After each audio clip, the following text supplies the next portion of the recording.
After a sample of two, Red Bull team principal Christian Horner and advisor Helmut Marko have reportedly axed Liam Lawson and promoted Yuki Tsunoda for the next race in Japan. Lawson, who was promoted over the winter as replacement for Sergio Perez, was preferred ahead of Tsunoda after all the data were evaluated from their time as teammates at RB late last season failed to fulfil the potential hailed by Horner. 2 Grand Prix have crashed in Australia and 3 exits from qualifying.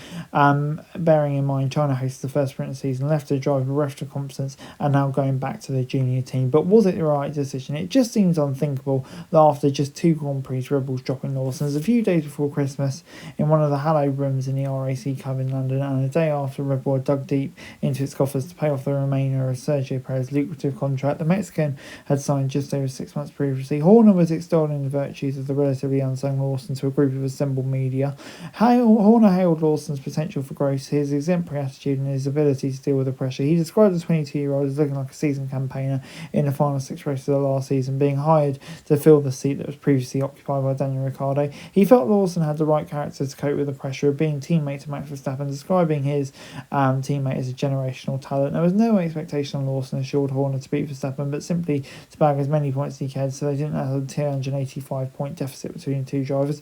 The closing was referred to the gap between Verstappen and Perez at the end of last season that cost Red Bull the defence of the Constructors' Championship, resulting in the latter's departure and Lawson's arrival after just 11 Grand Prix. There's no doubt that the start of the season has been a baptism of fire for Lawson, and the performances and results don't lie, but this is a problem of Red Bull's own making the New Zealander out to be a scapegoat. When Verstappen remarked over the Shanghai weekend that Lawson was better off at racing balls, it tells you all you need to know about the RB21. It's a handful described by Verstappen as slow, unsurprisingly requiring the talents of arguably the greatest driver of his generation to wrestle lap times from it in qualifying and find a level of race pace so far found wanting against rivals McLaren and Mercedes in particular. Lawson should still arguably have done better than qualify last in both qualifying sessions in China, but dropping him now as a dereliction of duty by Horner and Marko to protect one of its junior proteges at such a young stage. Lawson should at the very least be given the next round in Japan to prove himself at the circuit he knows,